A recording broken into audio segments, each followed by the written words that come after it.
Viral ang isang ambulansya ginamit umanong pampasyal ng mga opisyal ng isang barangay sa Bulacan. Pero pagpalag ng kagawad na sakay nito, may ihahatid lang silang pasyenteng may anxiety attack.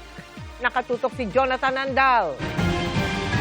Ambulance, Barangay Baritan, San Miguel, Bulacan. Viral ang videong ito ng ambulansya na may tatak ng Barangay Baritan, San Miguel, Bulacan. Ayon sa uploader, kuha ang video sa St. Andrew Kim Tae-gon Shrine sa Bocaue noong June 19.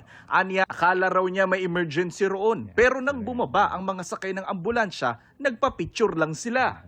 Nakita ko kasi ang sakay ng ambulansya is group of people.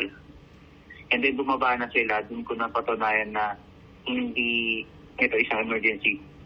At isa lang siyang leisure. At talagang mamamasyal lang sila.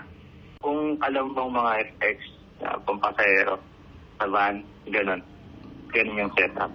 Nakausap ko sa telepono ang isa sa sakay ng ambulansya, isang kagawad ng Barangay Baritan. Hindi raw sila namamasyal. Dumaan lang daw sila sa simbahan na malapit sa pagdadalhan ng kasama nilang pasyente. Hindi po yun pasyalan na ginawa po namin. Kumbaga, kinuha na rin po talaga namin yung pagkakataon kasi nandun na po kami. Yung pagkakataon magpa-picture po talaga. Meron anyang anxiety attack ang pasyente. Nadadali nila sa bahay ng kamag-anak nito para manghingi umano ng tulong pinansyal pampacheck up. 7 raw silang magkakasama noon at pawang miyembro ng iisang simbahan at pinag-prayer healing nila ang kasamang pasyente. Paglilinaw pa niya sila ang nagpagasolina sa ambulansya. Aminado rin daw siyang nagkamali sila. Aminado naman po kami doon, hindi po gano'n ka-emergency po yun. Pag sinabing ambulance, talagang patient.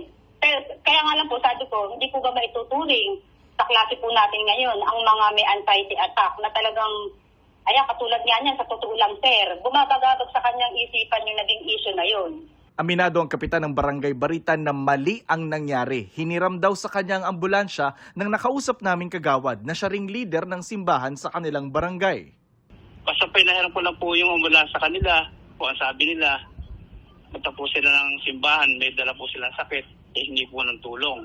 Hindi na po mangyayari siguro yung ganong sistema.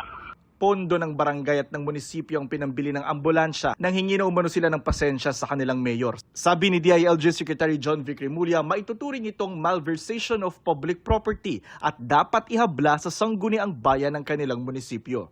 Jonathan Andal, Nakatutok, 24 Oras.